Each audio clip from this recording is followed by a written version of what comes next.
All right, what is up, everybody? Coach Chad here, the CEO of the Next Level Coaching Academy. We have another amazing client on the podcast today. Her name is Courtney, and we're going to break down her whole story pre-NLCA, during NLCA, and now almost after NLCA. So I'm super pumped to get into it. But before we do, Courtney, quick introduction. Who are you?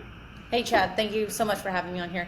My name is Courtney. I am owner of Jai D Fitness, which means good heart in the Thai language. And I currently live in the States, but am taking my business abroad in just a few months. And yeah, I've been owning my business for almost 9 months now. That's crazy. You've owned it for 9 months, and now you're going to be able to take it abroad. That is something we will definitely unpack in the podcast. But who is Courtney prior to coaching? Was this something that you've always wanted to do, or kind of talk us up to the point where you said, I'm going to become a coach? Yeah, so I worked at Title Boxing Club. I still work there at Title Boxing Club in North Austin. And I got that job as a second job, working just the front desk.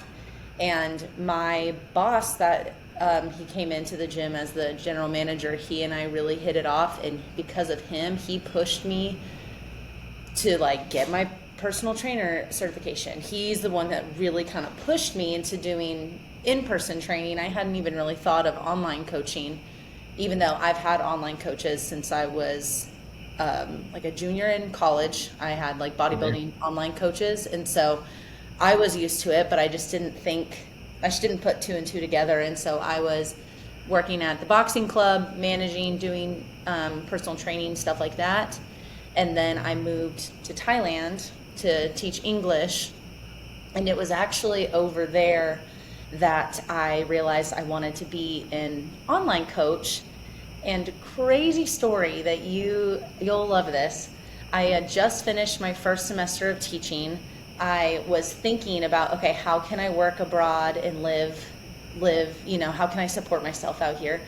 And I found this podcast called the Fit C.E.O. And I'm sitting in Thailand doing a puzzle in my room because it's COVID, we're locked down. So I'm sitting in Thailand, listening to your podcast, doing my puzzle, drinking a soju, and thought to myself, maybe I could do online coaching. This guy loves it. And then flash forward 2.5 years, and now we're talking on your podcast. I'm that's crazy. That's insane. Yeah. I heard your back 2021 was when I first heard your podcast, and I was like, okay, maybe I can do this. Wow. Let's freaking go. Yeah. That's super cool. And if that goes to show anybody who's listening right now that you can literally reach anybody in the world. I had no idea that you were in Thailand when you heard the podcast. I'm just curious, how did you stumble across the podcast? So I have been racking my brain trying to figure that out. So I'm how did I find him on there? I think I was just looking up fitness podcasts or business. I don't know how I found it. I somehow stumbled across it. I know I had to have been searching, because I was searching for fitness coaching podcasts or at least just fitness podcasts. And then I think it just popped up there. Yeah, that's so cool. That gives me goosebumps. I'm jacked up right now. It's unreal or surreal for me. So it's yeah, we're only getting started. We're going to unpack this even more. So, quick recap. You got into personal training through boxing, which, funny enough, I boxed for the past 3 years. So, we can probably talk a little bit about that as well. But then that transition to, how long did you do in-person training for before you decided you wanted to do online coaching? I started online or in-person training in 2019. And then all the way until I left. And I actually had one online client when I was during COVID. I had one online client. He did amazing, but I didn't even little things happened that I didn't put, I just didn't connect at all. So I was online or in-person training for about 3 years. Still had a couple in-person clients in Thailand. And then I reached over to a few friends and asked them if they would be my test buggies, and then in Thailand I did some online for Nice. 4 people. Do you hear, and we're not going to cut this out, but do you hear crickets right now? Really loud crickets. I hear crickets too. I have no idea what that is. There's We're gonna leave this in, so we're not gonna cut this out. But I thought maybe is it like a feature or something? It has to, because it sounds like it's coming from. Does it sound like it's coming from me in your ears? Oh. Yeah.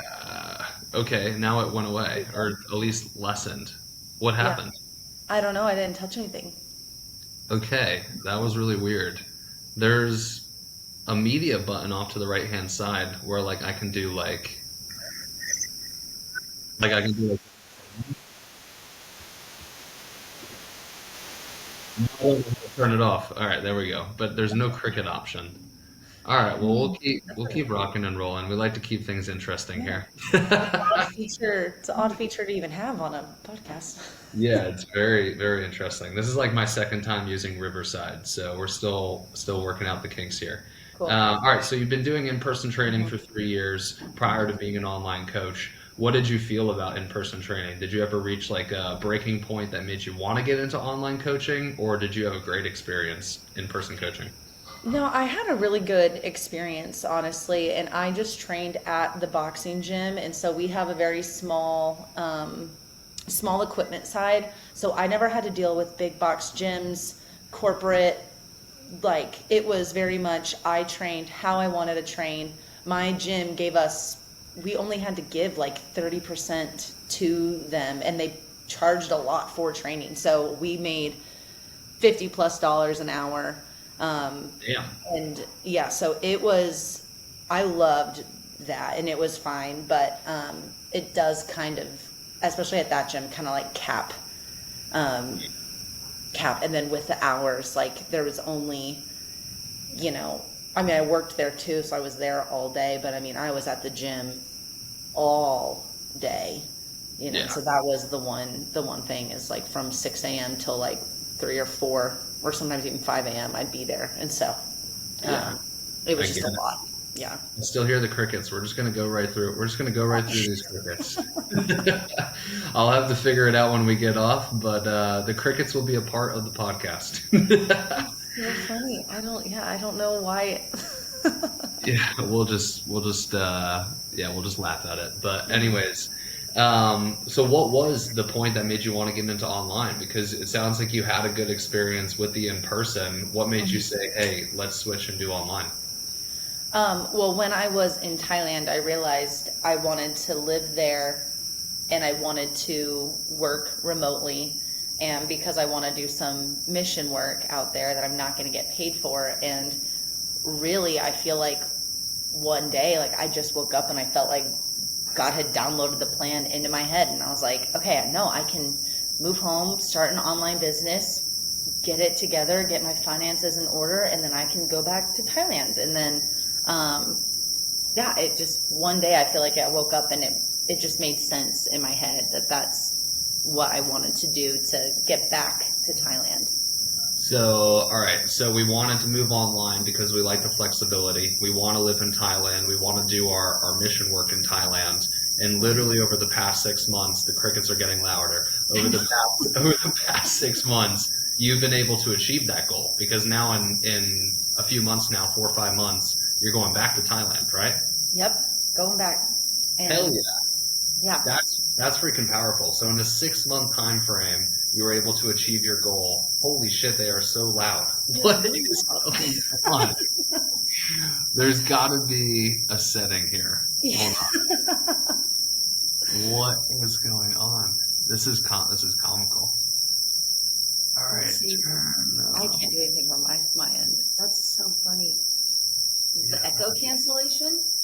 That's what I thought it was, and it's not letting me click that option. Does it let you click that option? No, it doesn't. Yeah, it doesn't. Can't be changed while recording. Yeah, and I definitely don't want to restart. I hate restarting. Okay, well, are you good with tuning it out? I could probably. Yeah, I'm okay. All right, cool. It's just so bizarre. It's hilarious. I'll turn down the volume a little bit on my end, and we'll be able to tune it out. All right, so we achieved the goal. So now the part that now it's gone. The crickets Yeah. are gone now. So weird. So the part that everybody's probably wondering is how you were able to do this so quickly. So let's start with obviously investing in business coaching, making the ultimate plunge to starting your own business is very scary. So let's talk through it. What fears did you have, and ultimately what made you say, screw it, I'm going to put my fears behind me and I'm just going to commit to this thing anyways? Yeah. So, and I actually really, when I listened to your story, I really resonated with it because I hired a different business coach. I met this girl, don't know how I met her either, but I met her and had been following her for about a year or so. And she was an online fitness coach that lived abroad. And so then I messaged her because I was in some Facebook group of hers and I asked, like, hey, I don't know if like I could live abroad and do this, but I see all her marketing was just I was the niche, I fit into it. And so she was like, yeah, I actually lived in Asia for a year and did this, made 6 figures, blah, blah, blah. So I was like, okay, all right, this is what I want to do. And I kind of just jumped into it because it felt good. Because I was like, oh, she's done exactly what I want to do. She just gets it. And so I hired her, and at that point I had no money because I was the end of my time in Thailand. So I maxed out a credit card paying for her and then moved home. We started in October of 2022. And then when I was finished with her, I had 6 clients total. And the program with her ended as soon as I launched my business. So as soon as it was launched, there was no more support.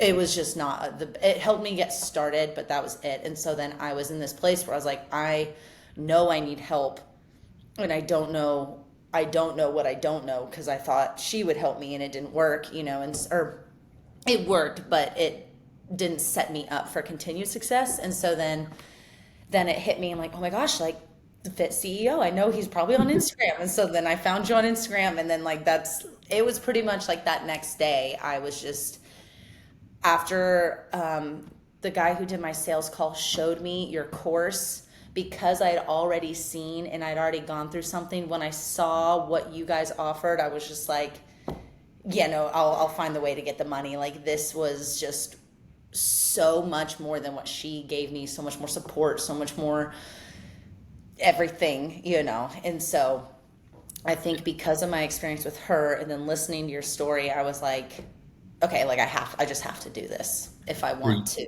be You successful. heard my podcast first, decided you want to start online coaching, went to a different business mentor, then came back. Is that right? Because I listened to your podcast and then I honestly forgot. And then when I found your podcast again, I was like, I could have saved myself thousands of dollars. But It's okay.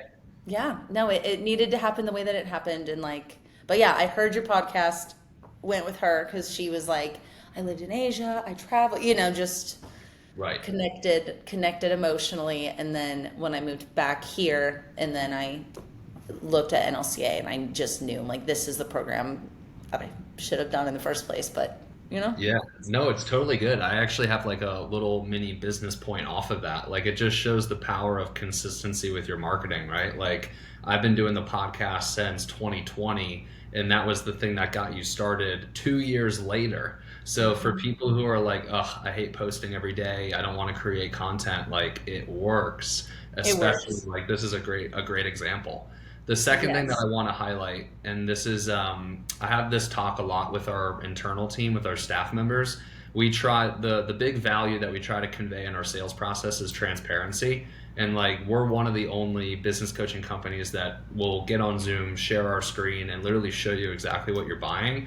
And that's another reason why you decided to move forward, is because of that transparency. Talk us through a little bit more of that experience of getting on the sales call and seeing everything that you're actually investing into. Yeah, and I think what I loved so much was that it was this is when y'all showed the markers, or this, it showed the steps, Yeah. and you work on these and then this and then this and this. And so it just was laid out in a way that I felt like I could see the course of action. and then showing me the course was just that. I think was the biggest thing for me, was because she didn't show me anything on hers, and then just told me like, by the way, if you don't sign tomorrow, prices are going up by like however much money. And so I just panicked and Yeah. it's probably not even true. Now that I'm learning all the Probably marketing not tricks, true. now that I'm learning, I'm like, I don't think that was even true. You just bamboozled me. Anyway, being able to see the course and then being put into the WhatsApp group chats where I could ask questions further, like it just was so professional and it was just so organized that like I felt like each step I was just kind of like blown away, like, okay, and this and this and this, I felt like it was so transparent. Yeah. So you had a good onboarding experience. You had a good sales experience. What was the first challenge? So you get into the program. Did you have a hot start? Did you experience some challenges in the beginning? How was that first like 30 days for you? So it was tough. Because I had just moved back in January and I started mid-February. My culture shock of being back here was one of my hardest things that like really kind of trickled into other aspects of my life. So like I was trying to deal with my emotions and like just my entire world changing again, and then doing all of these things. It's overwhelming at first, I think, when you get into it and you have all of it to accomplish. It's overwhelming. So I think at first I was just overwhelmed, but then I was overwhelmed like emotionally from just, and it sounds silly, reverse culture shock, but it was way harder moving back here than it was moving there. And so just trying to like manage that and then manage myself, because there's no boss to manage me. Like I had to just really learn time management on top of like, okay, but I'm sad and I want to lay down, but I have this, that was a big challenge, was managing myself, my emotions, my time when there's no one really there managing it. And then imposter syndrome. I think that was, and I think that's a very common one, was, who am I? I've had to hire 2 business coaches. Do I still even know what I'm doing? And just a lot of, I think, self-doubt. And those were probably my 2 biggest challenges to start. Yeah, let's break them down. I think the managing the self one, I actually don't think we've talked about that on the podcast yet. So let's break that one down. So obviously you had this big life change, right? I'm sure Thailand, the culture there is a lot more laid back. Here it's all about hustle bustle, how much money can you make, the grind, the whole 9 yards, right? So you relied on getting control of managing yourself to get back on track. What were some of the principles or steps that you took to get back on track? Creating, and this sounds simple, and just creating a schedule. Like at first I was like, oh, well, I'll just, this morning I feel like doing this, or, I'll do my check-ins, I feel like doing this. This sounds fun. I'll do this. Or I like blocked off times. This is when I watch modules. This is when, and like I went to one of the group calls that she's a financial coach. No, I can't remember her name, but she's from the financial coaching company, Keeping Up with the Joneses, something like that. Okay, she's been on some of our group calls and like to give us financial coaching advice. And she was like, dedicate your Fridays to going over finances. And so like blocked off a time for that. And I've like just started to block off times on my calendar of like, this is when I handle this stuff. And then kind of set like parameters for like my check-ins are Mondays and Tuesdays. And I'm like, okay, let's work from 8 a.m. to 12. Let's just get it done. And I've had to kind of like tell myself, okay, now you're going to do this. Sit down and do this. But I think using Google Calendar and blocking off the times helped me. Yep. And then like putting my phone away while I'm doing that work, because I can easily get on Instagram and TikTok to like look up marketing ideas, and then like an hour and a half later, I'm like on some man making dog food and I'm like, why am I here? Like, so. Yeah, I feel that. That's helped a lot. And I think not spreading myself so thin, like Mondays and Tuesdays are dedicated to check-ins and getting like social media stuff. That's like my big client days. That's where I focus on that instead of trying to do sales, marketing, check-ins, content creation. I think I was spreading myself too thin, and just knowing I have all week, I can dedicate certain blocks of time to certain things and prioritize like 1 to 2 things a day instead of 7, and then I don't get stress paralyzed. I Yeah, I do a love lot that. better.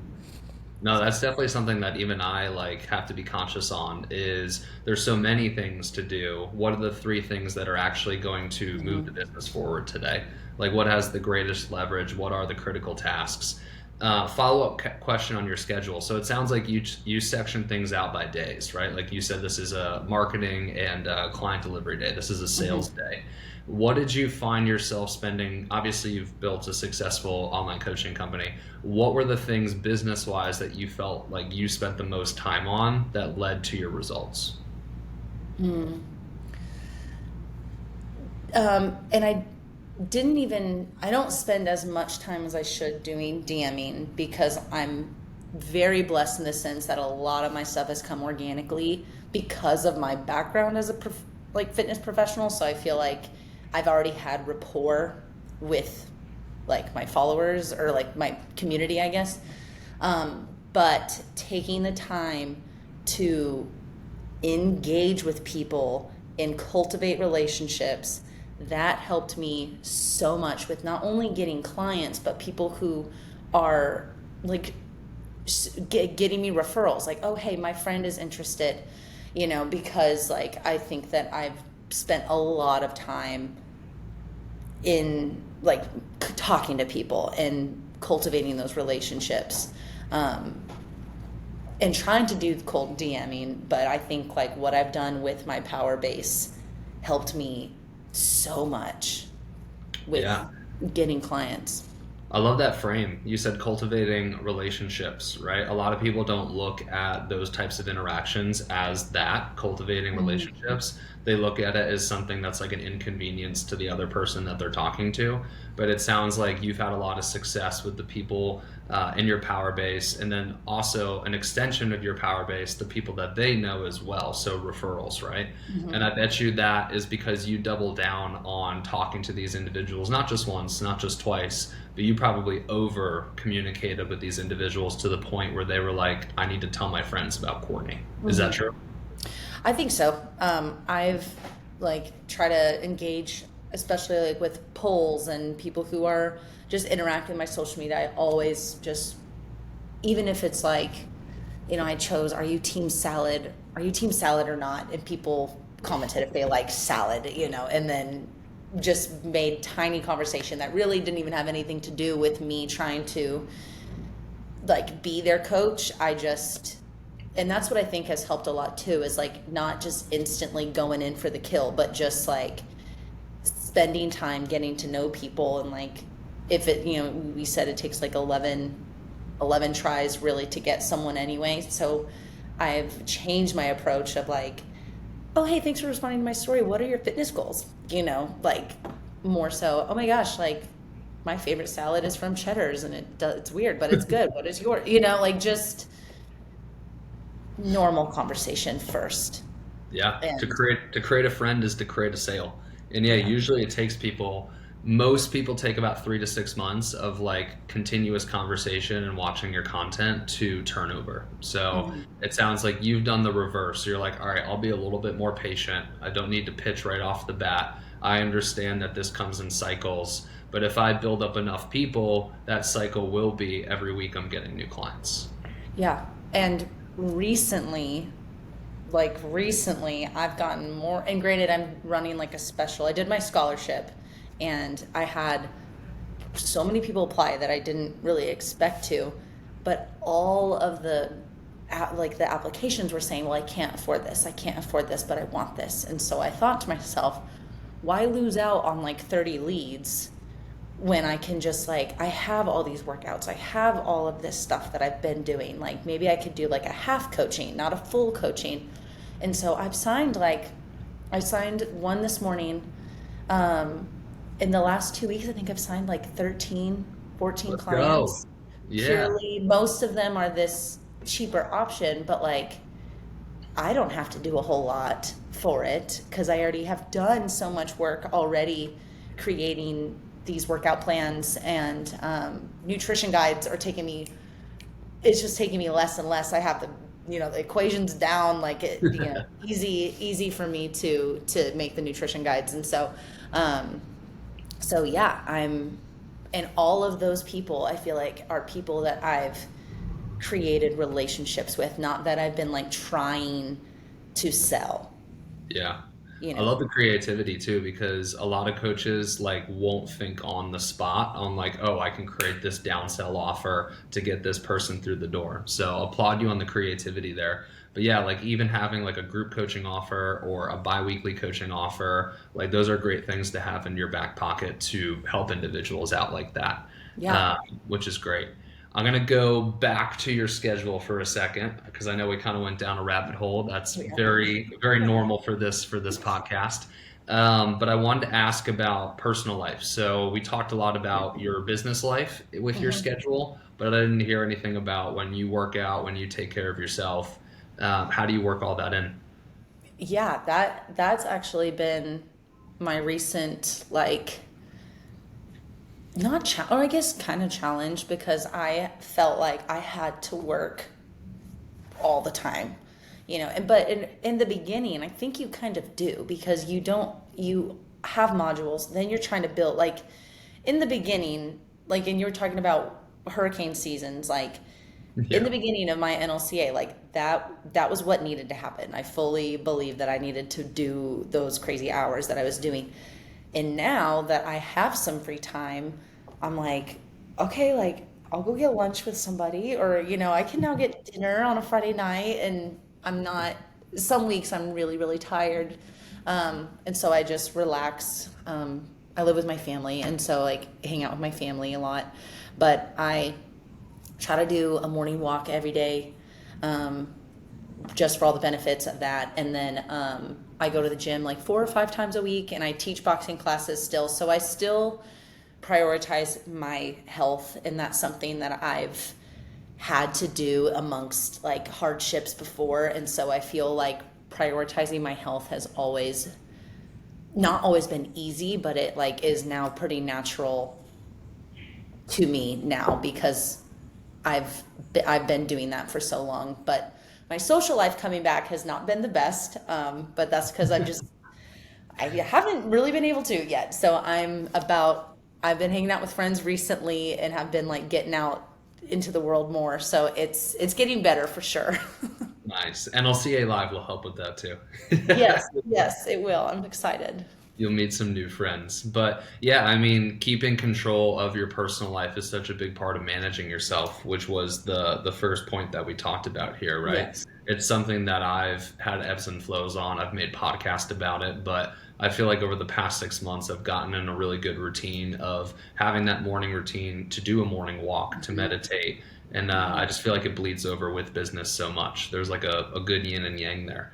Yeah. All right, two different ways we could take this. We could talk about imposter syndrome, or we could talk about the rest of your journey to the point where now you're going back to Thailand, the successes that you've had. What do you feel like you want to talk about? What do you feel like would be more beneficial for the audience? Um, I feel like probably the imposter syndrome. Probably not a lot of people are Yeah, trying to move. let's do it. All right, so I Obviously. would say a lot of the individuals listening obviously are considering creating a coaching business or already have one. Imposter syndrome, what's been your experience? Well, oh my gosh. I, when I first started, and I had two clients, um, and I didn't feel like I was getting them results. And that I think was the biggest hindrance of my imposter syndrome, was I took every client so personally. if they didn't see progress, I'm like, I'm the worst coach. What am I doing wrong? And then I ended up offering free coaching because I was like, oh, like this is my fault. And then I quickly realized, no, it is not my fault. Like, you can lead a horse to water, you can hold the bucket up to their mouth, and like they may not drink from it. And so I think my two biggest things were that we're taking clients' lack of success as like a reflection of my coaching. And then two, charging people, because I was charging like $400 a month for 3-month coaching. That was like what my first business coach had me charging. So I was just doing that. But then when I started with NLCA, they're like, charge your first client $250. I ended up charging like 6 clients $250 just to get them to sign. And I was like, I don't think I'm good enough to be charging $400. And then I started putting in the work. And that is one of the biggest things that changed my view on my imposter syndrome, was like, I know the hours of work that I'm putting into this. And so like I fully believe in my pricing. And so it really was like doing the work that made me confident in my pricing. And then two, I think I started having clients who did get success at the same time as clients who didn't. And so I realized like, it's not really me. I'm giving them each the tools and the resources they need, and they're either going to like do it or not. And then if they are doing it and something's wrong, then we can look at other things, But I think for so long I just would see everybody's everything as a reflection on me. Yeah, 100%.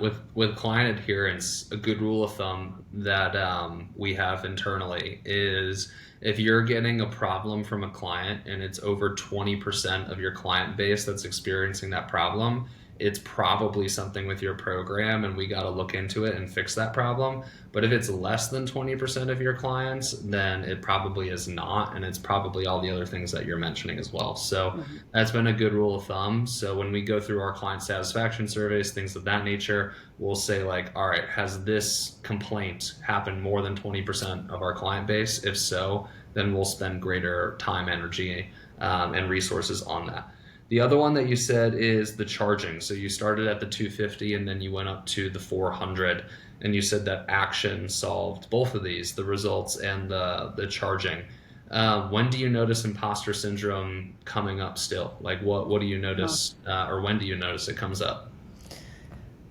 It's hard with social media being our job. And then I know, one, I'm new at online coaching.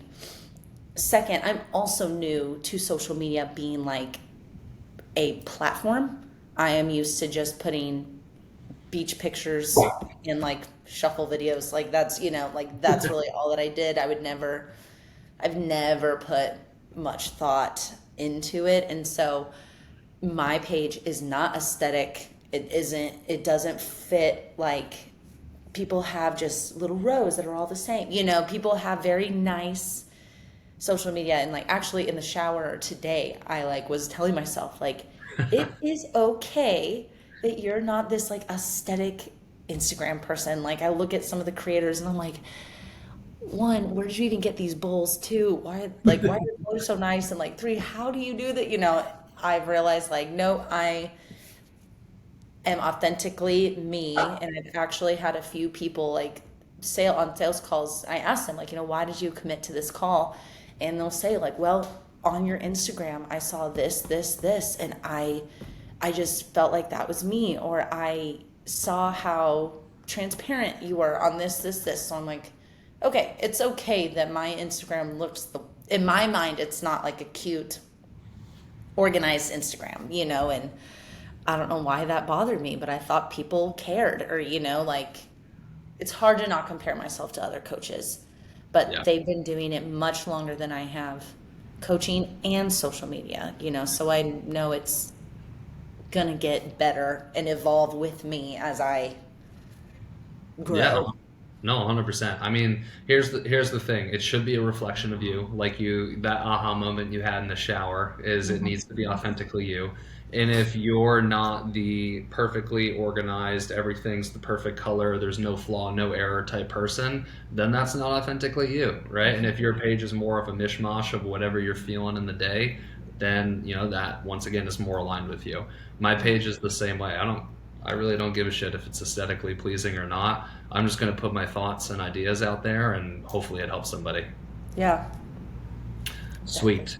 So with imposter syndrome, obviously it still comes up, and I think that's the point that I wanted to drive home here is that it's never going to go away. I've Yeah. noticed that it comes up anytime that I'm trying to either reach a higher goal that maybe I haven't reached before or have no data to prove that I could reach in the future, or if I'm doing a new task or whatever it may be.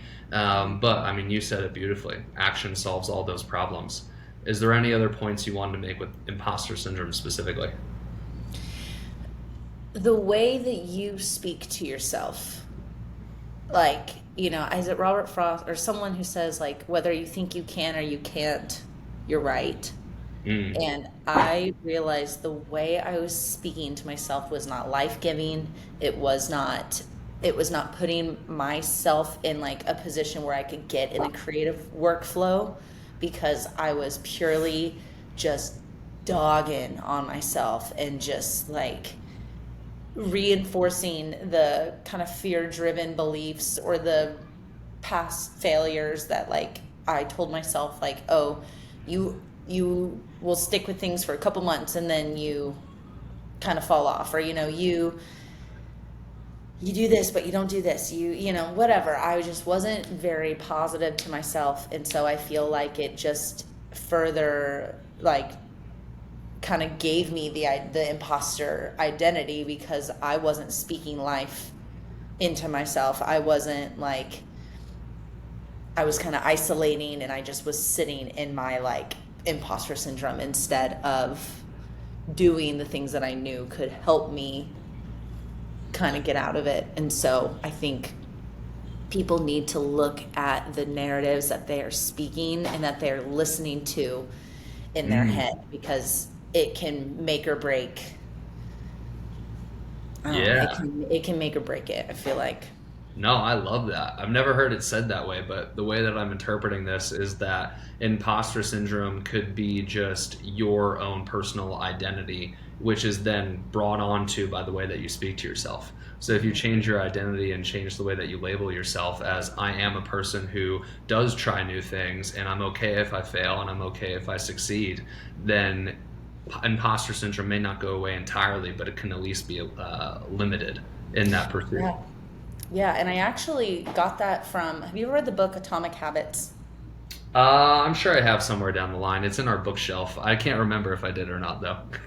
I tell I it's like it's such a good book, and in the book he talks about having like outcome based goals and identity based goals, and like how instead of trying to just change for an outcome, like changing your identity will therefore like make your actions match the new identity that you're wanting. And so like he was saying, like for business wise, like I'm just not good at DMing. I'm just not good at sales calls. But then you just switch the narrative of like, no, I'm gonna get better at sales calls. It's gonna take me time, but like I can do anything I set my mind to. Like each time I do it, I'll get better.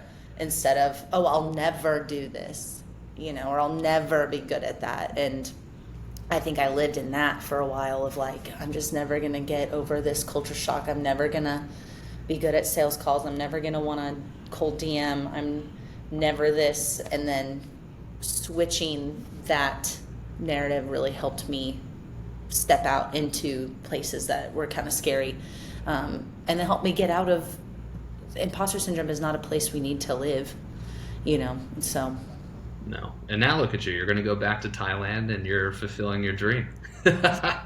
So let's freaking go. Let's go.